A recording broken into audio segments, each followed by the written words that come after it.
Hey everyone, hope you're enjoying your small group. Take a second, let's look around and say you guys are awesome. So excited to be in group with y'all. So we're gonna dive into Ephesians chapter 3, verses 1 through 13 in our session. And the idea is we're gonna talk about this foretaste of the future. So when I look at humanity, a word that I would use to describe each of our lives is the word potential. That we have not yet aspired to the person that we can become. In the eyes of God, He is always growing us. He's always moving us towards the person that He knows that we can become. So when we give our lives to Jesus, right, when we're born, our lives are defined by potential of who we are and who we can become. So an illustration for us would be pancake batter. Pancake batter is defined by its potential. You don't go into a restaurant, look on a menu, and find pancake batter on the menu. Why? Because pancake batter is not what you eat. It has the potential to become this beautiful golden pancake that we devour and that we love. But at first, it's just potential, right? It's this sitting there, has to be placed onto the stove or onto the griddle to be cooked and to be prepared for what it is to become. That's the nature of our lives, that we are defined by potential. We give our lives to Jesus, we have potential to grow, to mature, and for God to transform us. Transformation occurs through our lives in the context literally of everything that we do.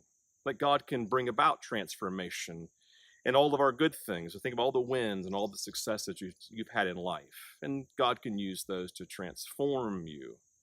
But He also takes all of the difficulties and the hardships and things maybe we would classify as negative. And as we submit ourselves to Him, He's able to take all of those things and to transform us. He takes the potential of who we can become, and He transforms us into the image of what He's designed for us, ultimately the image of Jesus, being transformed into Christ's likeness. So we're in this process then of transformation. And the truth is we have to submit ourselves to the transformation of Jesus.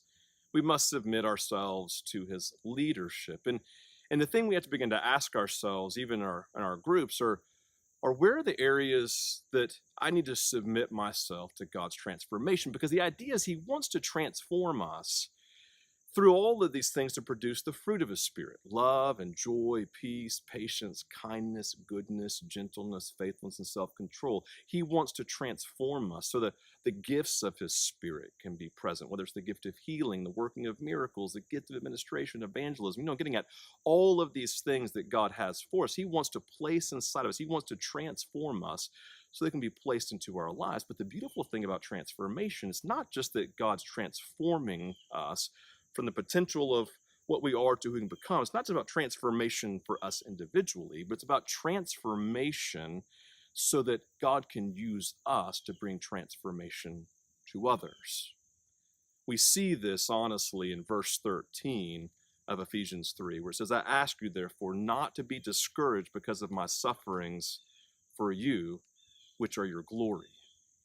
Basically, what Paul's coming and saying, listen, I have potential, and God's transforming me. Even in the context of my struggles and my suffering, I'm being transformed, but it's not just for me. The transformation is occurring so that you can be transformed yourself. You see, as we talk about our potential, we talk about God's transformation and what He does in us, for us, because we are His children, we cannot lose sight of the fact that God's transformation and the things we're submitting to in our hardships and our sufferings and our own difficulties is ultimately for the purpose of taking those who don't know Him or who are far from Him and bring about transformation in their lives as we express the fruit of God's Spirit, as we manifest and we exercise the gifts of His Spirit in the context of our lives. And so for us, our lives are marked by potential to transform us. God's committed to our transformation, and He uses everything and anything. And the question we have to ask ourselves in our groups is, God, where are you moving? I need to submit myself to your leadership.